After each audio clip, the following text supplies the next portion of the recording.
স্বামী ঘরে থাকতেও কেন একজন নারী অন্য পুরুষে আসক্ত হয়, যে উত্তর অনেকের কাছে অজানাই থেকে যায়।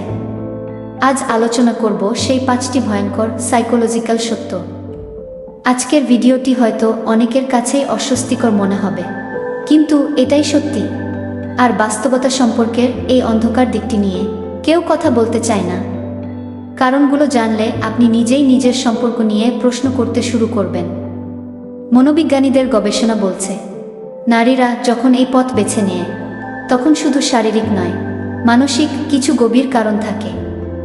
চলুন তাহলে এক এক করে জেনে নেই সেই সাইকোলজিক্যাল 5টি কারণ। প্রথম এবং সবচেয়ে বড় কারণ, ইমোশনাল অবহেলা। যখন কোনো নারী তার স্বামীর কাছ থেকে আবেগ, ভালোবাসা বা মনোযোগ পায় না, তখন তার মন শূন্যতায় ভরে যায়। সে হয়তো প্রতিদিন তার পারিবারিক বা সাংসারিক কাজ করছে, কিন্তু ভিতরে ভিতরে একা। আর এই শূন্যতাই তাকে ঠেলে দেয় এমন একজনের কাছে যে তার সব কথা শুনে তাকে বোঝে।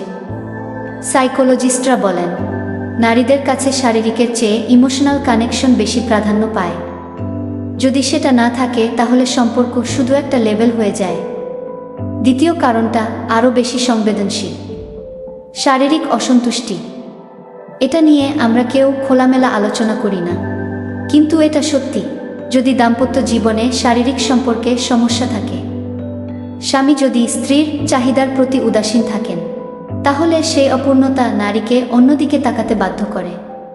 আর সবচেয়ে ভয়ঙ্কর ব্যাপার হলো, এই অসন্তুষ্টি প্রথমে লুকিয়ে থাকে কিন্তু এক সময় বিস্ফোরণ ঘটায়। গবেষণা বলছে, যেসব সম্পর্কে শারীরিক এবং মানসিক কোনোটাই তৃপ্তি নেই, সেখানে বিশ্বাসঘাতকতার হার 70% বেশি। তৃতীয় কারণটা জানলে আপনি চমকে যাবেন, প্রতিশোধ। বন্ধুরা, অনেক ক্ষেত্রে নারীরা এই পথ বেছে নিতে বাধ্য হয় শুধুমাত্র স্বামীকে শাস্তি দেওয়ার জন্য। যদি স্বামী আগে বিশ্বাসঘাতকতা করে থাকেন বা নারীকে মানসিকভাবে নির্যাতন করেন, তাহলে সেই ব্যথা থেকে জন্ম হয় প্রতিশোধের আগুন। আর এই আগুনে যখন ঘি পড়ে, তখন নারী একটাই চিন্তা করে, তুমি যা করছো আমিও তাই করব। মনোবিজ্ঞানীরা একে বলেন রিটালিয়েটরি ইনফিডেলিটি। এটা ভালোবাসা নয়, এটা রাগ এবং কষ্টের বহিঃপ্রকাশ।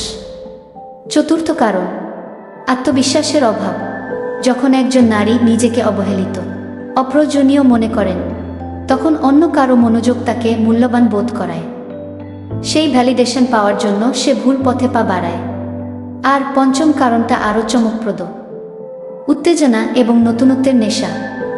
কিছু ক্ষেত্রে নারীরা একঘেয়েমি থেকে বেরিয়ে আসতে, জীবনে রোমাঞ্চ আনতে এই পথে হাঁটে। কিন্তু মনে রাখবেন, এই সাময়িক রোমাঞ্চ দীর্ঘমেয়াদে শুধু ধ্বংসই ডেকে আনবে। তো বন্ধুরা, এই 5টি সাইকোলজিক্যাল কারণগুলোর মধ্যে কোনটি সবচেয়ে ভয়ঙ্কর? কমেন্টস বক্সে জানান। ধন্যবাদ সবাইকে।